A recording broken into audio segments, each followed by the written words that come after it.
Welcome to Devils in the Details. I am your host, Annie DeGraw, and today we are talking all things FAFSA. What is FAFSA? Well, it's free money from the government, if you can believe it.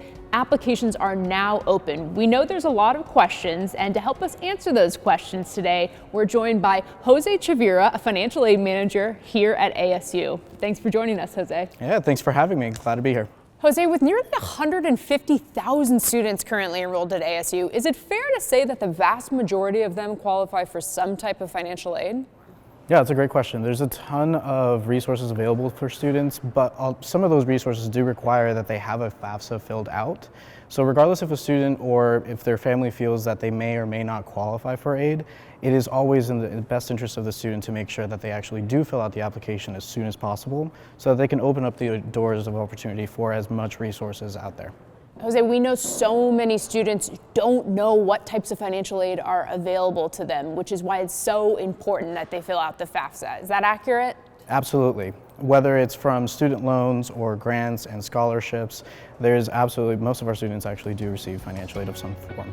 We know this process can be incredibly confusing, and even the most simple videos can still be a little bit hard to take in. So we wanted to go directly to students and see what questions they had about FAFSA and financial aid.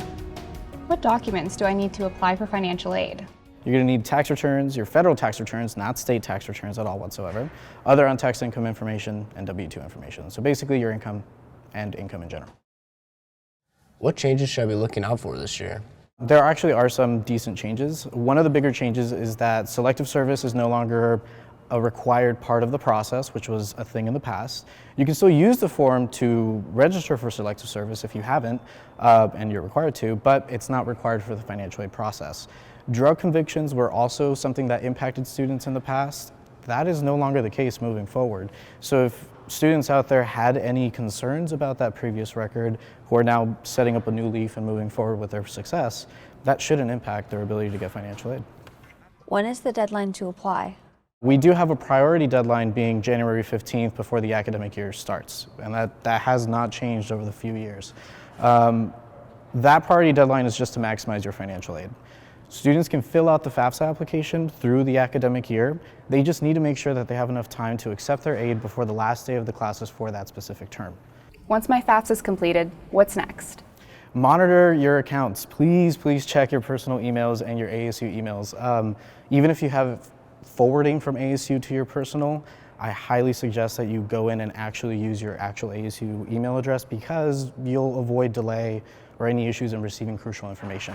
Aside from that, in general, it takes around 3 to 5 days for us to actually get the FAFSA into our system. So make sure you monitor your My ASU account. If you're one of our incoming students, you may not be used to checking your My ASU. Do that now. Get in the process of doing that now. That way you can get up to date with everything. Everything's listed on your priority tasks. We have a financial aid tracker on your finances tab, so all of that information will definitely be there. Once students are selected for verification, how do they actually submit documents?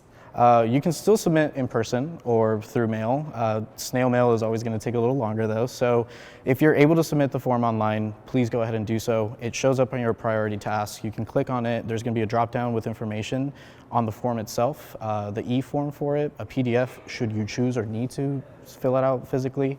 The submission links vary from form to form though, so you shouldn't assume that everything is submitted in one place. We have instructions listed on our e-forms, on our PDF forms for those specific links. So just make sure to look at those instructions and you'll be set. What is the Special Circumstances Financial Aid Reevaluation, and how do I know if I apply? We want to talk to the student to see if one of the many forms of reviews that we have is something that applies to them. Maybe there was income loss, maybe there's higher medical bills that they want us to make sure that we review for. Unemployment, for example. So all of those kinds of things, if it impacts a student's or family's income overall, we want to have a conversation and see what applies for the student. How long does the process normally take? When will I receive my financial aid? Overall, it could take 4 to 6 weeks. And that's from submission of the FAFSA and submitting documents if that's applicable to you until we get you awarded. In general, students should expect to see their awards posted on their MyASU between March and April, all the way through the summer term before the academic year starts. So that's typically prime time for when you should expect that. What type of scholarship opportunities are available? When a student does apply to the university, we automatically look at their transcripts, test scores, their GPA, their class rank to see if they are eligible for any merit scholarships from the university. So that's a no application process.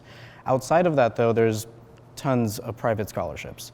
And we do have a scholarship portal for students to use that. And that's both for incoming freshmen and our continuing students.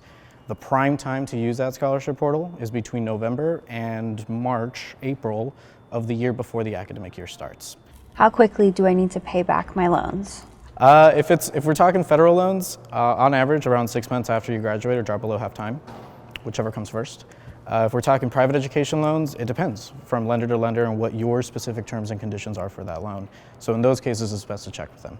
Jose, we know that nearly 1 in 3 ASU students is the first in their family to go to college, which is wonderful, but can be quite daunting if you don't have someone walking you through how to put through all this paperwork.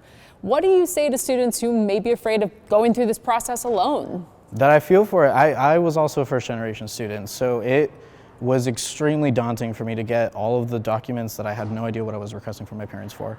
Luckily, I was able to comfortably come into our on-site office and ask for help, and we're more than happy to do that. So if you are a student, whether you're an incoming student or a continuing student, if you are stuck in the process, you can click save on the FAFSA and then just come in and let us know, and then we'll help you out throughout the time. We also have our general line that's open 24/7, and they are able to help you out as well. So if at any point you're stuck, either call us or come in and we'll help you out. We talked to the experts, we talked to students. Now we recommend you go on ASU's Financial Aid and Scholarships website to find out how you can get access to more money to help further your education.